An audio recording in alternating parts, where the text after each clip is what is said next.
No one heard any of that yet. That makes a lot of sense now. You're the sound guy, not me. Yep, I still gotta learn everything, all the buttons. Yep. Alright. Well, I'm Avital. This is my husband, Jason. And also, he's been my game master for 3 years now. Yeah. But, we just finished up that campaign, but Jason's actually been running it for 15 years, which is a long time. Yep. It's a very long time. Yeah, some of the earliest documents go back to like 2004 when I started prepping for the game. The first time you ran was 15 years ago. We checked the dates. It's all in the Google Drive. Some are in a folder on my computers also. Yeah, that's good. What we have up here is a map of the world that Jason's adventure is running, which is his world. It's called Naboria. And he made the map, too, isn't it? A small portion is hidden by our faces, but that's fine. Yeah.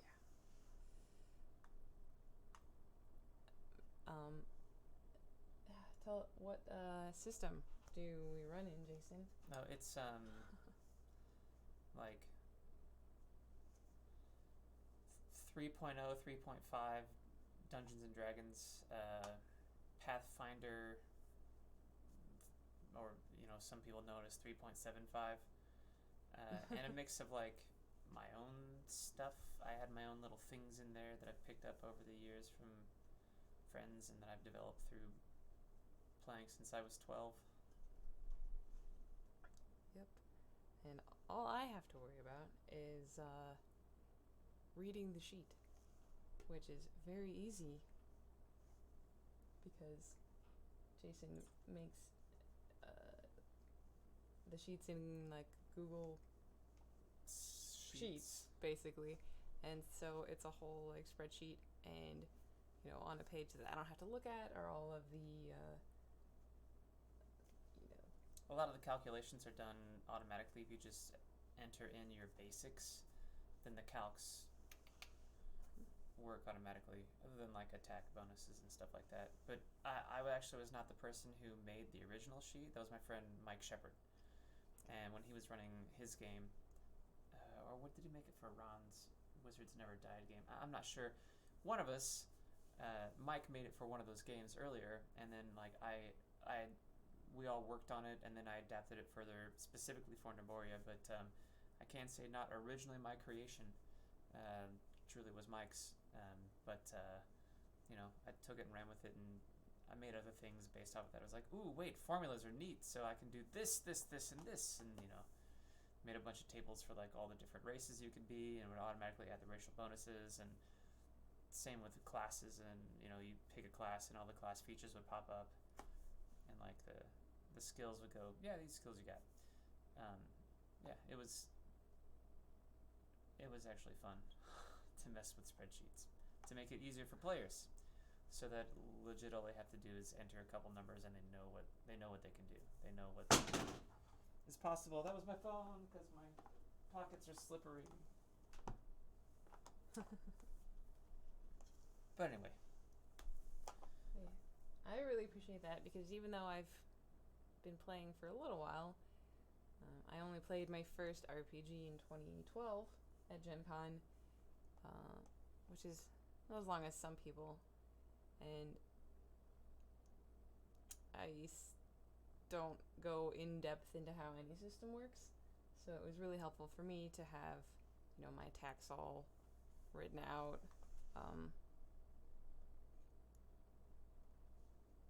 like this. You can see it over here. This is my character who we're going to be talking about today, Rasha Sharav, and she's a dervish dancer. She uses 2 sabers, but he's got all of the things written down here. Like if we're using 1 saber for 1 attack, it's a plus 31 to attack, and here's the damage and everything. Crit range is 15 to 20 because we got lots of extra feats and things. You're crazy. Because, yeah, it's just pretty crazy. But it's really handy to have all that here. Easy to look at because in the past it's been hard for me to remember what exactly it is that I can do. I just don't necessarily know everything that I can do, and I will forget things. There are still some things that she can do that, obviously they're not listed in here, right? But this just made it really helpful for me, and I didn't put the sheet together at all. Yes, I did. I sat with Jason, but he put everything in there, and it made it a whole lot easier. It was very nice, very nice. And like anything in the yellow, orange, red, those are like the tiers of like how effective the attacks are. And then the notes are like what else you can do, like it's bump your armor class up, or how many times you can move, or like your action economy, what happens when. So it's just right there. You can go, oh, I can do this on this turn if I use this. I'm going to use this sequence, spend these mythic points, or spend this other stuff, and then go do whatever. And anything else like a character can possibly do is along the other panel under class features. And I kind of wanted to make the sheet so people didn't have to look up in books anymore, because I found that took away from role playing. It took away from the action sequence where we're in combat, when people can just like, oh, a character, and I look over here and I can do this. Okay, so I do this and this is the DC save for that, or I do this and this happens. And it's having just it right there on the sheet, like say all the feats here. He has those linked to the webpage for where they're listed. And that way, if you want, even though it's listed out, if you want to specifically go and look at the description of it on the link, all you gotta do is click on it, and it's there. It's super easy. And, things like equipment, special equipment, he's got linked to different pages, and so you can quickly access things. Yeah. Same thing for if you have spells. If anybody's a which caster. I don't. Right. Well, not... But if anyone's a caster, like their spells are linked to, the version that I'm using of the spell. So we can go, oh, the spell, oh, that's what it, cool, here you go, done. Like I tried to make it easily accessible for anything. Because man, oh, what book was that spell in? Oh man, I don't know, maybe this page, and then like an hour later someone hasn't taken their turn in combat, and that's extremely annoying. Yes, it is. So I like to keep things fast-paced when they're in combat, because like in the real world, combat is nasty and deadly. And, well, like in the real world, medieval times, like it's not someone sitting there, swinging a sword for 5 minutes. If you're in combat, it's you're doing well, you're not doing well. And I tried to replicate that through that.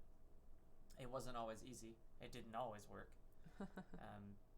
Also, like, as a point of reference, only a couple of times for the scenarios did I use minis of any sort, or figurines, or anything to represent movement on a map. Very rarely. If I did, it was usually over like a map that I created, and I would open up Photoshop and like erase the places they're going and put dots where people could see where they are.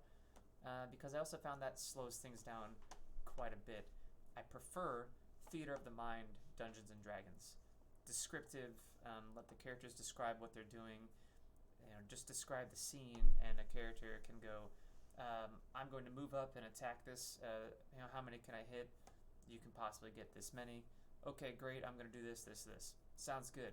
Because that way it's much more of a descriptive, imaginative space that we all live in, as opposed to this boring little map of here's where everything is, and it's all exactly like this, and nothing, I think it leaves less to the imagination to see that. I know a lot of people like that, so I'm not trying to poo-poo on their ideas. Right. There's nothing wrong with There's nothing wrong with it. Just in just you as a game master, that's not how you prefer to run. Yeah, exactly. And That's totally all it fine. is. That's all totally it is. Fine. So we're talking today about my character that I've played for 3 years in the campaign that we have only just finished, like a week ago, named Rasha Sharav. And she is from the country of Rumadon, which you can see here on the map. It That's interesting. Two of them are superimposed on each other. No, that's the background. What you can see on the bottom is the background. Okay. Cool. But because it doesn't have it, I don't have it filling up the whole screen. But yeah, Rasha is from the country of Rumadan, which is, sort of Middle Eastern like, and it is a southern country, and actually, just north of the South Pole.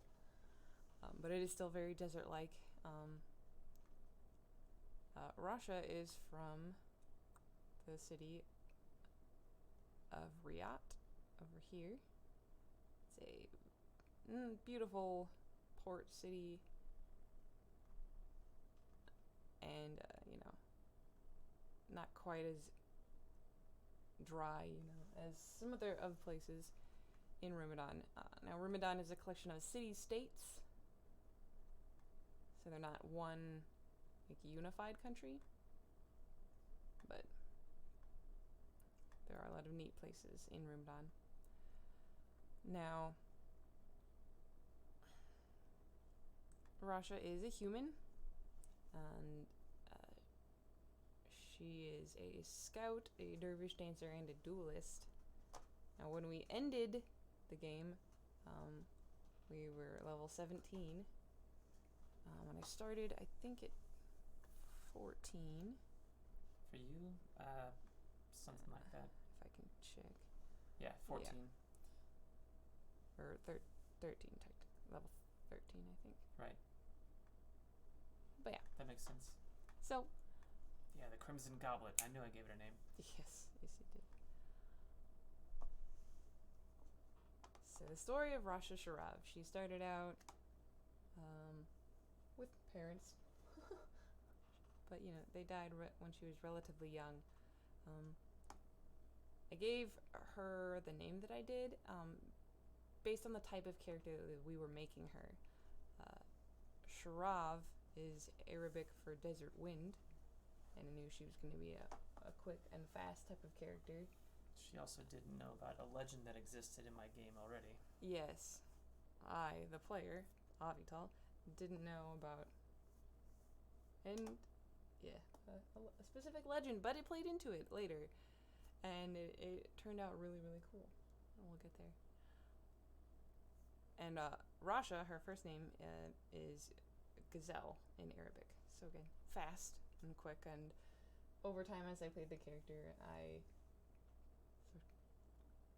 didn't really write it out, but I fleshed out her backstory as being, when she was born, the desert wind was howling, and so her mother gave that name to her, as to remember, how she came into the world. And the desert wind, it's a very hot and strong and brutal kind of a wind. Like, if you live in the desert, the Sharav is it's not something you necessarily want to be stuck out in or experience, but it's almost like a Sirocco. Sure. Or yeah, that's it. But and then I said that her mother gave her the name Rasha because she came out fast. So shoop. But yeah, so after Rasha's parents died, she was just off, on the streets as you were. Oh, I forgot to say, Rasha has very short black hair, and at the start, she had brown eyes. She's got olive skin. She's Middle Eastern. She's from the desert. And so since I started at level 13, Jason had me sit down with him, and we wrote out little story bits of what happened, sort of how she got each level, right? And it also that built her backstory of how she got where she was, and how she got from her country, which the other players didn't go to that often, to actually being in interacting with the other players. Yeah, they went one party. So at one point in time, I had 4 parties separately playing in the game. one party went a long time ago to find an artifact, and that can be told at another time. It'll be a little bit a part of the story. And they did something that had lasting consequences in Rumadan that they didn't realize that they were going to happen. And that's where I tied Rasha's story We will get there. in. But yeah, so Rasha started out in level 1, right? Hearing stories from travelers and merchants in the markets and wharfs of Riyadh. She was taught and employed by a kind yet firm merchant how to be a runner/scout. So she started out with her scout levels before, because you have to have a certain number of levels before you can even be a dervish dancer, which was like how her fighting style, how we had said her fighting style was going to be. And for level 2, we escaped the cave scorpion with the stone of Amuri for the merchant after I distracted it by charging it and striking so everyone else could get away. Level 3, after protecting a small village from a clutch of evil were-crocodiles, I had to cut off my archer friend Azan's arm to stop him from becoming one himself. Where crocodiles come back around. Yeah, it's kind of funny. By the time we got to that point, I had forgotten about what we wrote just in my little backstory. Level 4, our new archer Toma used fire arrows against Yurgoth, the ancient mummy, and we won the Book of Rashomon for Caliph Nerudin, cleric of Moadin in Riyadh. In level 5, my friend Zahid was cut down by Yuan Ti when we accidentally discovered a nest of them in Bahadina. He was a cleric of the one true God and a good man. My friend, not the Yuan Ti. Yeah, the one to year. They're no good. But yeah. So, If you got a side note, if there's ever a serpent temple in your city, tear it down. Okay, we can keep going.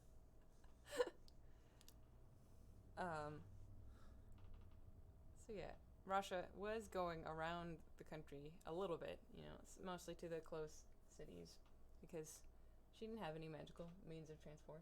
I mean, Well, you were a scout. Like, you could help people cross the desert. You could help your friends on their adventures. Yeah, exactly. You could work for, I don't know, merchant caravans or be employed by. There's a lot of things that she rulers. could do with Yeah. the scout. Right. And level 6, Dahlia magically imbued me with a silver tongue, and I convinced the Lamia to let us leave its lair with the famed sword Desert Wind because it is my namesake. Even at this point, I still didn't realize that this was a very important thing in the game. I mean, there are a lot of legendary items and artifacts, but I just, okay, it's the famed sword Desert Wind, and, it happens to be my name, and so we retrieved the sword, the Desert Wind, and it's not really written in here, but I figured at that point we returned it back to the Sultan in Riyadh, is what we did with it. At level 7, Dahlia and Omer were turned to stone by the Medusa in the ancient swamp tomb. I used Omer's reflective weapon to see and distract her while Toma shot her. And as you can see, this would be, if we had played through this entire thing, it would be, this encounter is what gave me enough experience to level up. And some of her friends were lost along the way, and some of them survived. Because the desert is a dangerous place, and the things that you do there are exciting and wild. Yeah. There are gorgons and chimera and cave scorpions and all manner of creatures that we'll continue to get into. Yeah, at level 8, I bested the other contestants in the Riyadh Tournament of Champions, a game that tests athleticism and combat prowess. That was my first 8 levels of Scout. And then level 9 was my first level of Dervish Dancer. You were accepted into the Sultan's Guard and trained as a dervish by Master Farah. The Afriti, Lord Razim, appeared after ages of imprisonment and allied with Bahadina and Bagra, and his armies threatened Riyadh. You fought him with allies and friends. He turned one against you all and killed the rest. You survived. So a little side story there. This is the things other parties did. They, again, were here on a quest for an artifact to help their part of the world. And they found it, and they got to an ancient place called the Temple of the Sky, and accidentally released a very ancient and powerful Ifrit while they were there. They thought that they killed him. However, when they agreed to the wish to release him instead, he cast an illusion that they could fight and got away. And so the fallout of that was exactly what that 9th level Rasha had to deal with, was this Ifriti lord, Razim, and his allies in these other 2 cities, which are relatively evil cities. And the closest cities to Riyadh. Yeah. There were problems in Rumadan afterwards. Alright. So, at level 10 is at the behest of the Sultan of Riyadh, you fought against Razim, Vizier Azgul Kurd of Bahadina, Shane Draylak, Khan of Bagra, and their armies. Your forces won and forced them to flee to their cities, but suffered heavy casualties. So in this area, I'm planting in future important like NPC enemies, giving fuel for reasons why certain characters won't like them. Some of them come around later. Some of the people there, Azgul Kurd, who is a master of summoning, was liked by other PCs. He was an evil jerk, but at the same time, that character, anytime they would meet with him, he would only speak through like visions in smoke. So he was always like smoking a hookah with something in it, and he never actually spoke to people. He used magic and the conjuration through the smoke to show people what he was saying as opposed to saying it. And folks liked that quirk about the characters, so they never gave him grief for all the crap that he caused. Oh, my dad says hi. Hi, Dad. Hey, Steve. But yeah, let's see. At level 11, Rasha finally left Rumadan in search of those who set Razim, that's the Afridi, free. And these are player characters, the party that Jason mentioned that set the Afridi free. You had Azza and Alia, sisters, actually from Rumadan, but they're not there anymore. They're PCs. They're out in the world, right? Adventuring. Cyril Milovich from Naviez. One of the original characters in the game. Ragnar Turvinson from Sorry, go ahead. from Veljar. Another original character in the game. And Jin? Jin. I don't know who that is. The character. Okay. That a friend played it, but it was originally an NPC, and his story can be saved for later. So at level 12, she journeyed from Riyadh by ship. Actually, Moro should have been in there also.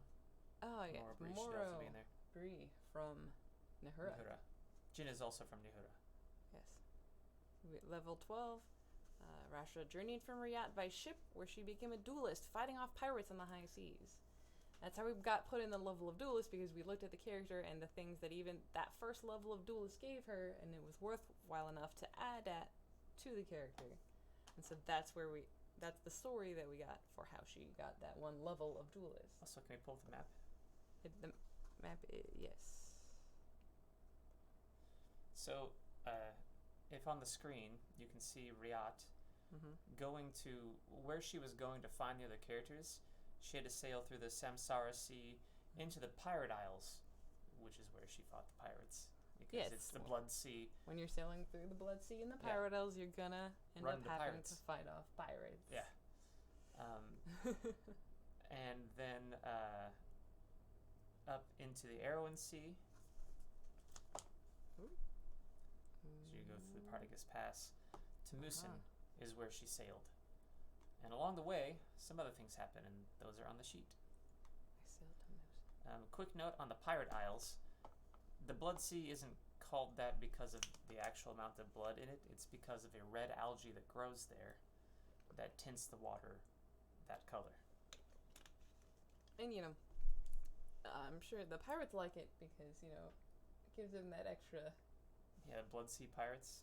Yeah. edge. You're like, whoa, you're from the Blood Sea. That's why they're called the Crimson Swords. Uh-huh.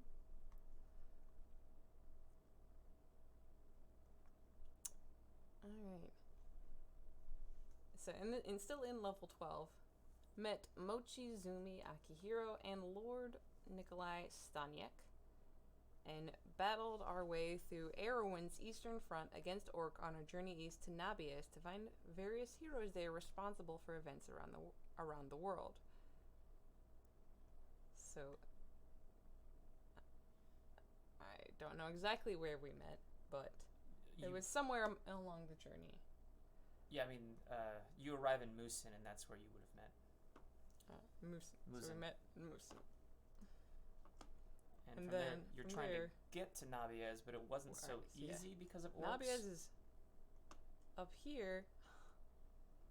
Because after the war, which their characters did not take part in, there was a war that happened in this area, and a lot of PCs from Nabiez came through and were angry at the king of this place because he was doing foolish things and horrible things, and pressing war against them and the elves and Talaminus, yada yada yada.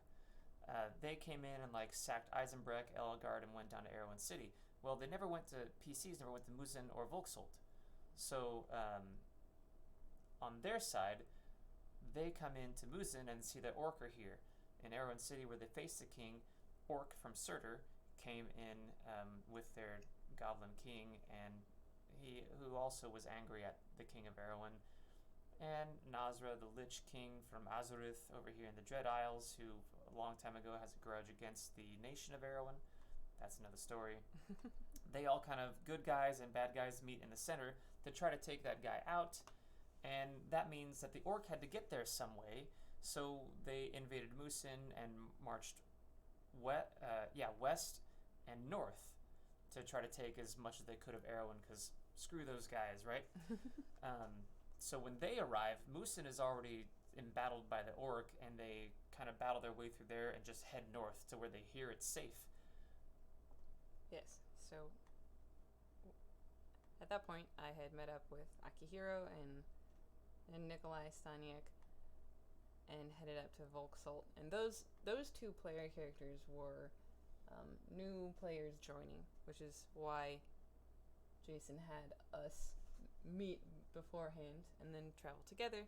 And that way it's not simply one character trying to come to the party. The three of us were able to work together to try and find the rest of the party. And you kind of already have some shared experience. So even though, right, yeah. So we ended up here in Volksholt.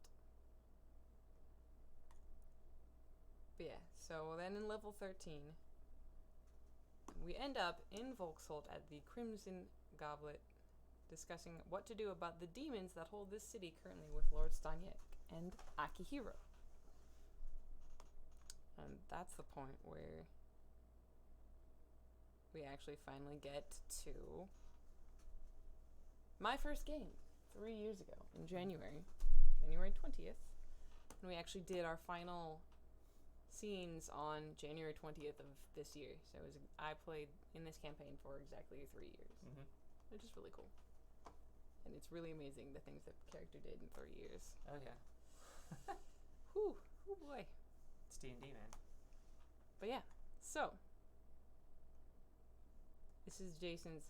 His maps of cities later on get much more detailed and accurate and complicated, but this is the map that he drew out for Volksholt. Yeah, for Volksholt, it didn't actually, for what was going on in the adventure, it didn't need to be so exact. They just needed to know the districts, and then in the module that I wrote for it, I had what they could possibly do or find in those districts. That was important to the current situation. Because when you come into a town where both towers, the South Tower and North Tower, are taken over by demonesses, you have problems, and you want to kind of get through it. So as they already knew, and the characters that have been playing for a long time come in, to alleviate the issue. Southtown, they find out, the characters who come in, and they knew this, is taken over by Orc, because they've come up and they've taken that. But the Orc could never make it across the bridge because of the Immortals that guard Northtown. Or it's called, I mean, it's basically the north side. Northtown, Southtown, those aren't the official names. North Volksholt and South Volksholt. They're separated by this bridge across a river, and the city sits upon a waterfall on either side, and this bridge goes over it. You can see the waterfall there in the middle. And so it's like up on like a cliff edge that the water goes down, and eventually that goes out to the sea, just not there. They're not right on the sea at all. And it's in a more forested area, a more coastal area of Erewhon, closer to Corinthus. And this place traditionally was ruled by a vampire named Casper Shans, who was an ancient necromancer that one of the demonesses was held prisoner here since the Second Age for a long time. And when Erewhon the 22nd, who was the king that the other characters fought against and destroyed, and why the Orc were here and all that stuff, the war, when he was, the crazy thing he did was trying to become a godlike being to remake the world in his image, and they wanted to stop him, but in so doing, he made the sun darken and a sign appear over the sun, and it unlocked all the bonds for any demons. So anything that was held prisoner before now was free, and it caused mass havoc in one of his own cities, and this was the Outcast. So the vampire ruling it, who, not a good character, right, but was evil to keep other evil at bay, he became a vampire to eternally watch over this place. And, power corrupts, and absolute power corrupts absolutely. And when the demoness was free, he was all of a sudden cast out of his position because she was very powerful and charmed and seduced many of the other nobles in North Volksholt, while the Orc came in and sacked it, the South Volksholt, and they brought their own demon that they followed. And those two demons were not friends, and so it was like very poor relations between North and South Volksholt. Already, you had like the gentry in southern part of the city, and the elite in the northern part of the city. Well, the Orc and demons ramped that up. People in the south part of the city became slaves, and there was a resistance down there trying to get supplies through to the north. So like there was some working together. The demonesses were trying to pit more things against each other, and the former ruler was like, I need heroes to help me the heck out because this is bad, and I know how to solve this, but I need someone to go over there and actually do it so I can be at the summoning site when it happens to lock them away again. So that's where basically the adventure starts. Is they're in the Crimson Goblet, and they're doing their own thing, and the other party is coming in, well, the only gate in and out of the city in the South Town, and let's go. Okay. I obviously I only experienced Rasha personally. I was literally sitting in the other room because we hadn't joined the party yet. But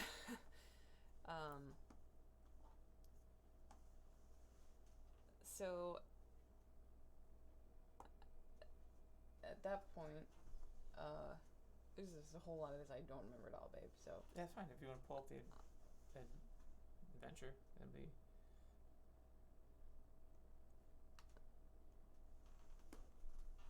all right.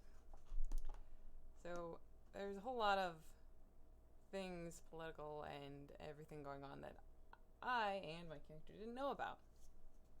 She just knew that the city was overrun by the orcs and controlled by the demons, and then wanted to help with that, right? Because she's a good person. She's a chaotic good, actually, but And for the other side of it, after the war, there were treaties with Navies, and the different cities of Erewhon kind of became city-states, and Lord Shans of Volksholt and Lady Breda of Moosin both came to these meetings with refugees and asking for aid from the other cities in Erewhon who did survive and the heroes of Nabiez and elsewhere that helped them. So part of this adventure was the other characters getting here and figuring out things of what was going on, what they could understand, and yeah, like I even have the numbers of who rolled what when they were looking for this to see if they could get those DCs, and then I had a little bit on the new players. But yeah, so before we met the other player characters, the other PCs, we had a little scene where it says how we were passing through the city, or just passing through to the west, and the orc attacked and took the city while we were here. Yeah. So that's how we were able to end up. We ended up on the north side. Kind of stuck there because the orcs kind of stuck there, the but also kind of safer than the rest of the party. In ways. And in other ways not. But it was much calmer on the north side. Because it wasn't run by orcs. Guarded the gates. Right, it wasn't under control by orcs. And when you have people that drink, vampire blood, they gain some powers and they can guard a gate against orc pretty easily. Yeah, so he ran a little scene with us of us battling with the orc on the bridge. We were trying to rescue a supply and food run for the people of North Volksholt. And we barely defeated them, and sent them running, and succeeded and got back to North Volksholt.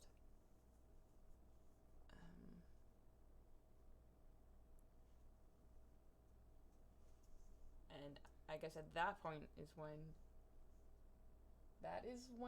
It all happened kind of at the same time for you guys. I didn't know that. I was just describing... That's when the thing... King Erwin... What number is he? 22nd. King Erwin the a-hole. Yeah. I mean, that's... Yeah. They weren't all... did the thing with the Black Sun and the sigil over the sun. That's when the demonesses were released. Wait, she summoned? No, it says she summoned. Oh, I guess she did. Yep, I was a little wrong there. Well, Visenya was released, and she summoned Calrys, which is the demon in South Volksholt, and then they divided the city between the two of them.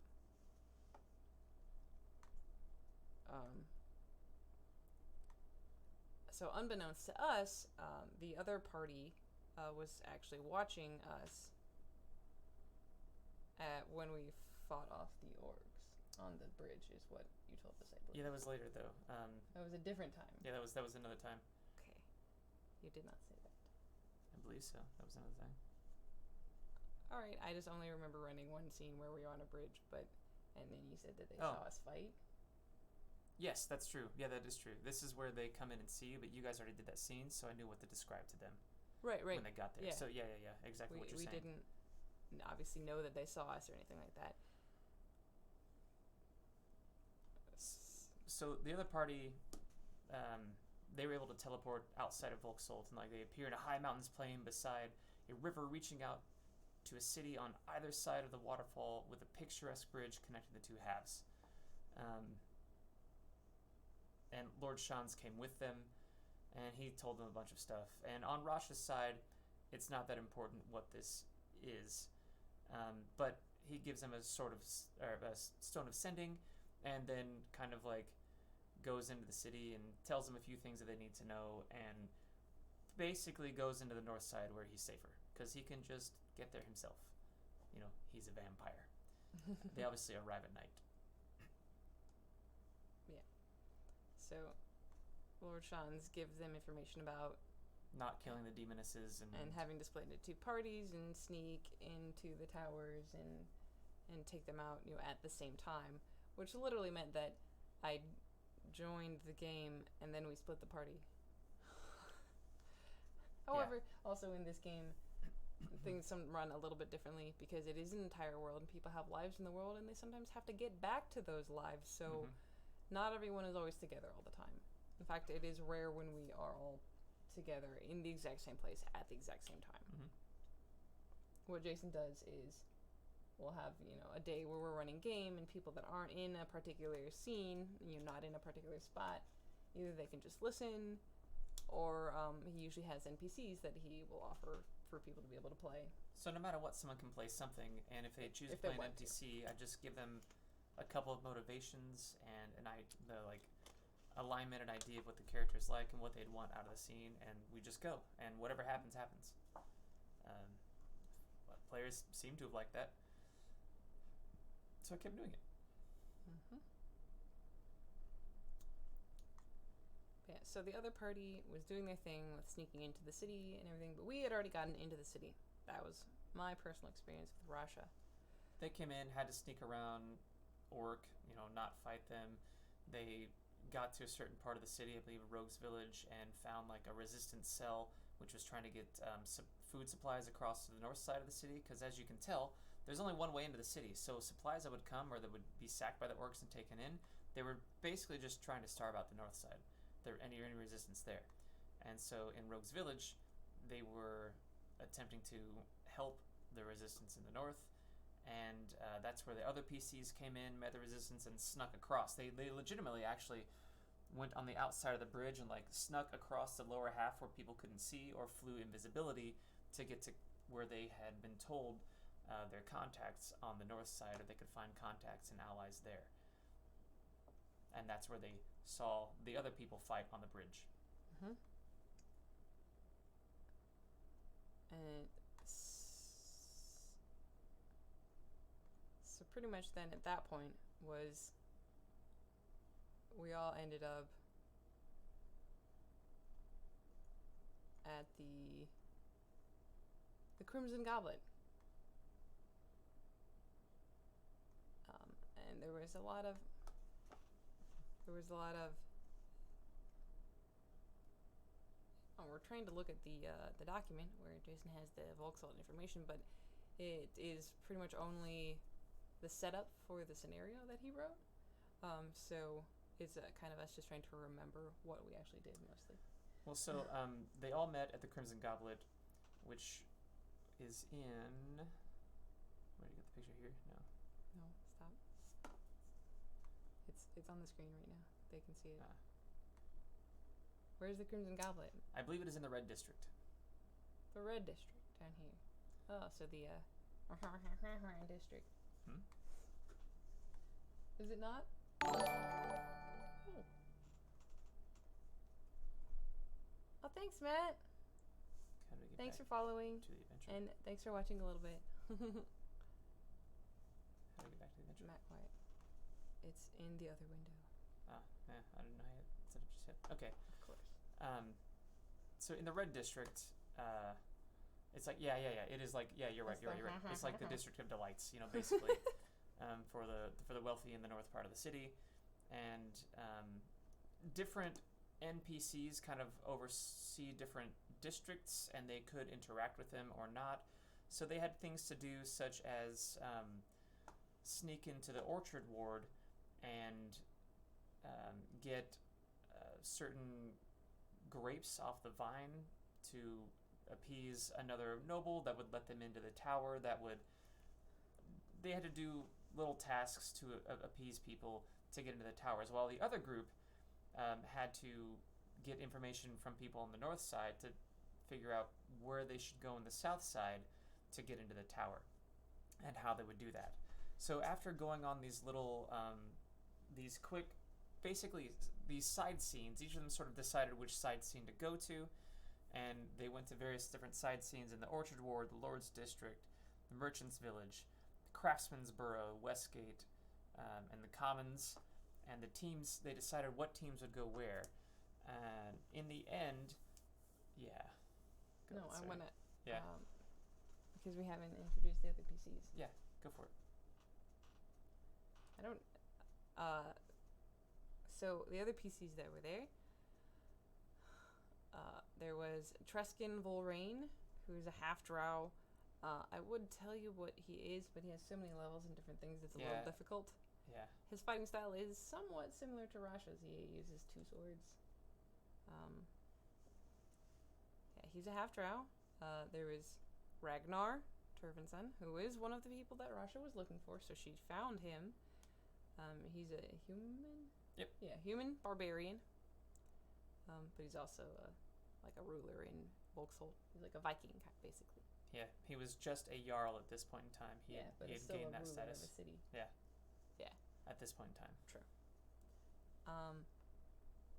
Cyril Milovich was there. He was a human. He was also the ruler of the small city of Milovich in Nabiez, and as well the general of the Nabiez armies at the time. He's a tactician. He's a noble. A noble, yes. And so, again, that is another one of the people that Rasha was looking for, so she did find him. Who else was there? Alexander? Alexander was there? Did he have his dragon at the time? No. He did not. Not at the moment. He had his dragon later. And Alexander is human? Yes. And at this time. Kind of a rogue? Yeah, like rogue fighter. Rogue fighter. Okay, rogue fighter. But rogue. He's roguish. Who else is there? Was Belmont. Oh, Belmont. What's his name? Other than Belmont. Belmont Duval. Belmont Duval.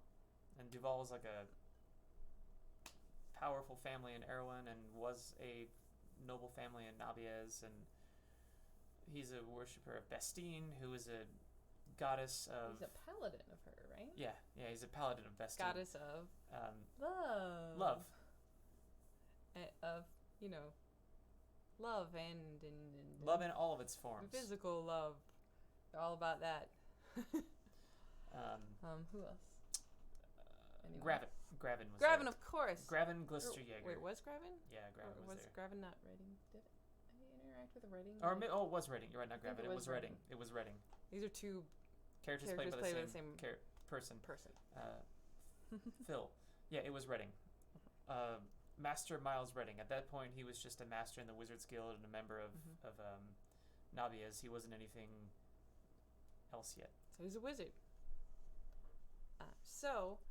At the time when they're all together in the Crimson Goblet, Rasha isn't super of a tactical planner, like planning out things like this. She more kind of is like, all right, I know how to help. I know what I can do, so tell me where to go, and I'll take out some orcs or demons or whatever, depending on where I get sent. So, at this point, I'm the only female in the party. I'm the only woman. And so, since Belmont was the paladin of this love goddess, Jason was like, nudge, nudge. She's like, hey, that's a lady over there.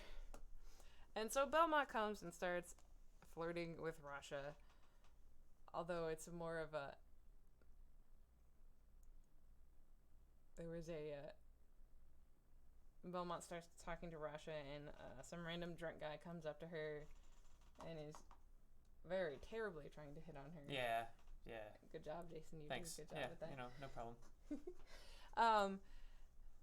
And Rasha just threatens him with her swords, and she's like, no, go away.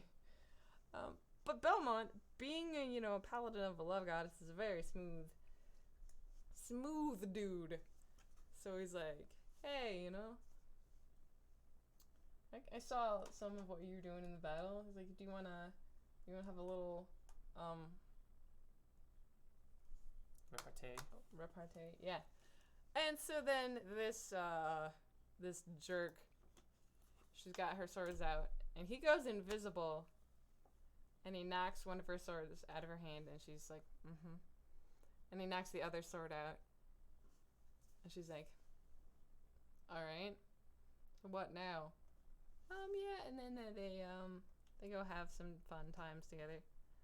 They did things. They did things. The great thing about after a night with a follower of this love goddess is that you get a bunch of bonuses, like so many buffs, like oh my gosh. So for the next day, for the actual like big fight, I had so many buffs that I had to remember. I had to like write them all down. It was very helpful, honestly. It was super helpful. And there's no chance of disease. That is also great. No chance, and no chance of Or is there? That's There probably is a chance of babies. But yeah. There's definitely a chance of that. But the player says no babies, so Yeah. so no babies. So I realized something that I did in doing this.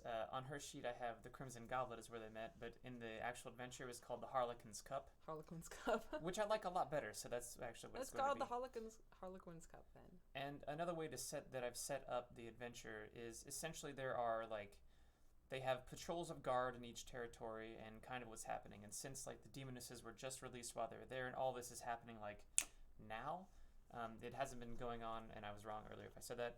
They had not been there with it sacked for the long time. It was sacked while they were there, and the demonesses were just now starting to call in different rulers of the districts to the tower to consolidate her power, so they could learn things of like who rules what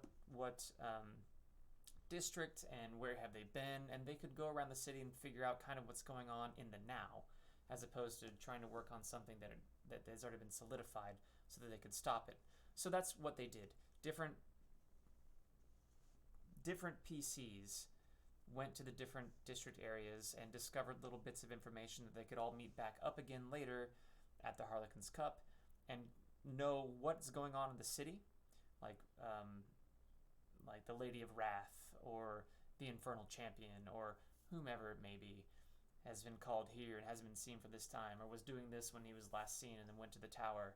So they knew what they would either politically or socially, how they could maneuver in the situation going to a tower, and what they could expect when they go there, and who they were looking for that they could possibly sway away from the demonesses. In North Volksholt, anyway. In South Volksholt, it's a bunch of orc, and they basically just had to storm the tower and kill them all and go up and defeat her. Because, yeah, there was little negotiating there. It was don't get caught till you get to the tower, and then beat 'em up. As you can see, Volksholt Bridge has its own. You can't see that. I thought you guys could see this. That's okay. Nope. Volksholt Bridge has its own encounters and they had different parts. The Gambit Arch, which is the arch that guards the south part, the south side of Volksholt, Gambit's Arch. You had Shan's Bridge, which is the actual bridge, and then you have. Can you click back over? Greyheart Arch, which where the immortals protect the north side from. And then I also had written out what was going on in South Volksholt, so the party that came through could find out some of this stuff. When they go back, they could figure out more of what's happening and what enemies they could expect. And it wraps up with them meeting back at the Harlequin's Cup and deciding who was going to go to what tower, which was the funny part of the adventure. So I found out much later, in and out of character, from Treskin and from the player of Treskin, our friend Ryan, that because Treskin was, what was he at that point? He wasn't general. He was an He had just admiral. became admiral of the air forces of Erewhon. No, Of the that's Sky after Court this. of I'm Erewhon. pretty sure. No, I'm pretty sure I read a later dated thing that said it was after. It's not in here. Anyways, that doesn't matter. But anyways, that doesn't matter. Not in this one. In a different one. Anyways. But he was a fighter and commanded people and stuff. So he had his airship at that point in time. Yes, he has airship. Non-magical airship, which is a really big accomplishment. Mm-hmm. But anyways, a half-drow with an airship. I found out much later that Treskin purposefully unbalanced the groups going to the two different towers because he didn't like Cyril Milovich. He wanted to mess him up. Which worked. It did. So going to the North Tower. that would be my group. With Rasha and Cyril. Who is a diplomat. So there were potential diplomatic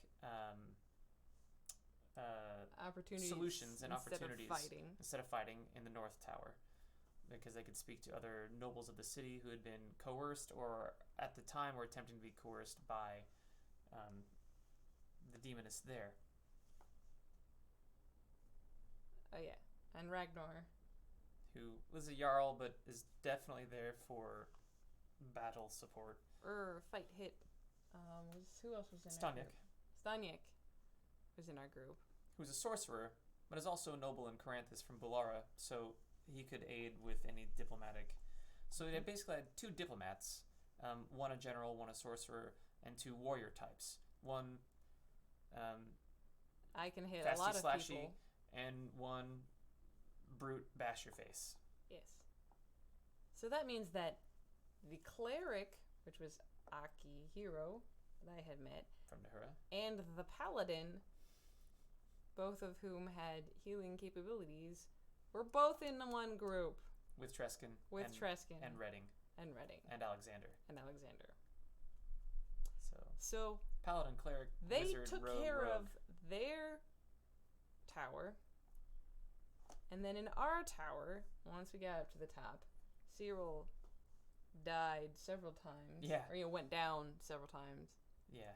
And yeah, this is actually the adventure where he was like, I'm done adventuring. I'm a family man and I need to rule a city. I'm done with this crap. And Ragnar, or at least the player of Ragnar, was mildly upset with Rasha because he said she kept kill stealing, because Rasha is most effective when she has multiple targets, so she can move around and hit multiple targets in one round with her dervish dance, or even just with not fighting, she can hit more than one target. And she has a high crit range. So many ninjas, no problem. One ninja, problem. That became a problem, obvious problem later in Musin. That's a different story for a different day. Yeah. Rasha hardly got her hit at all because, again, she keeps moving around and, she attacks someone and she doesn't stay next to them. Yeah, she has to actually move to get all of her attacks. And if there aren't enough enemies to move around to, then she actually is less effective. Yeah, she can sometimes go back to the first one if they're close enough to each other. Yeah, but it's still less effective if you have less targets. Yes. That's how the class works. Those classes are meant to attack. You take all the mooks. Yep. Which Ragnar was upset with. Because your crit range is also ridiculous. Yes. Crit dead, crit dead, crit dead. Okay. Yep. And so we got up to the top and we're not doing great. And the other group finished with theirs. I guess knew that we weren't ready? Or how did they know we weren't doing well? Stanyek communicated with them. He cast a spell to be like, guys, help. Because when they got up to the top level of each of the towers, like they fought through. So in their tower, in the very first level, there were other individuals who were like actual people, like the Masked Lord or the Infernal Champion or an Invisible Man, the Lady of Wrath. I will totally admit to taking, like, if there's already pre-made NPCs for something, I'll just use them. It's easier to do that than like making my own if it fits something. And in this one, I didn't necessarily change the names. But all these NPCs are from Pathfinder. And various things in Pathfinder, I was just like, oh, yep, this idea works here for this. And it's not the exact same thing in the story in my world, but just to have stats for the NPCs for them to interact with, that's all I really cared about. So like they go through the different floors of the tower. When they get to like the second encounter, which is on like the 10th floor of the tower, because there's like a magical elevator. Yeah, and I'm describing like how what the rooms look like. There's descriptions like on the first floor, the first level of each tower is an open room with a way in and out, the door in and out the front. On these floors,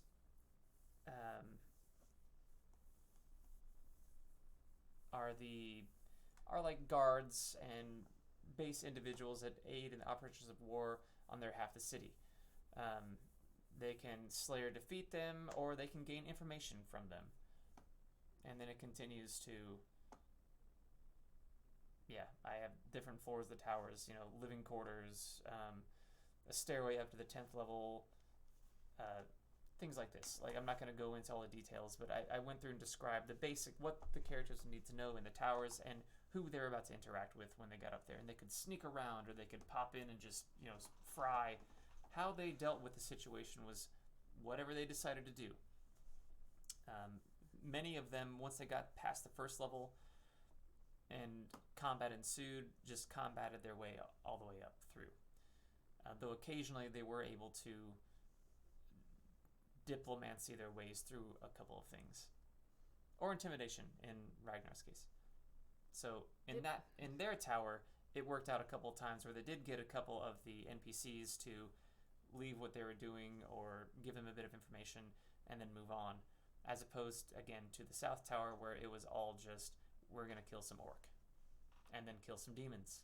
So when they both got up to the top, the other party with the 2 healers did just fine and got, put their demoness down and got a hold of Shan's. And the other tower, I was running them like sort of opposite, like this level, then this level, this level, and this level.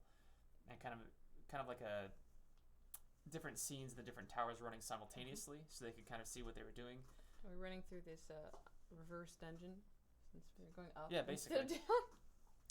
And at the top, when they were having enough trouble, as Cyril goes down a couple times, and the demoness and her minions up there were giving everyone a hard time, that's when Stanyek reached out to the other tower, and they're like, oh yeah, we just finished, we can come over and help. And so Akihiro used his magic to take himself and Belmont over there and like instantly smote the demoness and killed, while like Rasha and Ragnar took out the other lesser demons. And Cyril was lying there bloody on the floor, and Stanyek was actually not in a good way either, because sorcerers don't have a lot of hit points as well. So most of their party was either down, dying, or almost dead. Except me. And Ragnar was okay. Because I move, so I don't get hit that often. Right, but it was difficult for them to tangle with the demoness. Mm-hmm. And so with help arriving, the cavalry came in, and they put them both down. They got a hold of Caspar Shans, the vampire lord, who was down in the bowels of the city elsewhere. Really, actually, it's beneath the waterfall is where the entrapment place is. And he was down there, and once he got word that they had been subdued, he started the ritual to capture the demonesses again and imprison them once more in a place beneath the earth, below the waterfall, magically sealed in a... yeah. And that's what happened. And in the aftermath, they licking their wounds, the parties, they meet again at the Harlequin's Cup, where they were invited to... Well, I'll read this. With Calris and Visenya either trapped, banished, or fleeing, Lord Shans leads the charge of his servants left to push the orc out of Volksholt. With no true leadership left in the orc section in the South Volksholt, it's easy enough task. The orc flees south to Musen, which is the next adventure. Lord Shans brings those together who served him loyally and those who did not. He executes in front of the court. The party was also there to see that. To like, oh, you served loyally, you did well. Even the people, like the commoners in South Volksholt, is like, no, you are granted these things. South Volksholt needs to be rebuilt. There you go. Those of you who betrayed me, Immortal Guard, kill them. Like that. He suffers no traitors. He then thanks the party afterwards and bids them adieu. Their reward was gained in gold, pillaged from the towers, that he's like, yeah, you can keep that, it's fine. And he asked them to alert the Lord of Elgard and the Lord of Eisenbreck, people that the characters knew, that the efforts were successful and Volksholt would be prepared. Say their names. Well, okay, Lord Dorian Duval, who is Of Elgard. cousin of Belmont, and they are not friends. And Lord Sinlarethian, who is an older player character, Mike Shepard, who my friend who made the original character sheets played a character in this game also, a half-elf bastard son of the now dead king, who was a slave who has a whole story. That's really good. After this, they plan to march to Musin within 2 weeks to reclaim that from the orc. And from there, their party's free to decide to do whatever. And this is when certain characters like Alexander beseech Lord Shan, since, he's like, they were paid in gold or favors, right? So some of them just took their gold and were like, yeah, great, thanks, bye. We got another thing to go do. But Alexander, my friend Jeremy McIntosh's character, decides to have a meeting with the Lord of Volksholt, where he is able to negotiate for a trade company essentially being established and helping rebuild South Volksholt. And the guy's like, yeah, sure. And he kind of parties with Shans and stays all night and is surprised he doesn't end up a vampire, and opens his first business in Erowyn there. And that's the end of the Volksholt adventure. Mm-hmm. So, from here, I'm guessing we teleported to Milovich. Or did we travel? How did we get to Milovich? It took us a long time, it seems. From here, you would have gone to Musin next. Some people maybe teleported back and forth and stuff like that, but most of the focus was in Musin next. I thought that we went to Milovich before we went to... It says so if you go back to the adventure. No, I understand that it says. I just thought, never mind, I read something else. We went directly? Okay. Yes, I know it says we went to... Anyways. But yeah, so that is the end of the adventure in Volksholt, and that was the end of my first session. And it was a lot of fun, and I was excited to...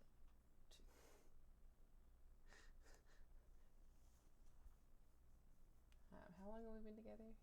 Like 3 years? Sure. Longer than 3 years, and I get flustered when you wink at me. What was that, 2017? Yeah. I think. So it's like 3.5 years. Yeah. Anyways.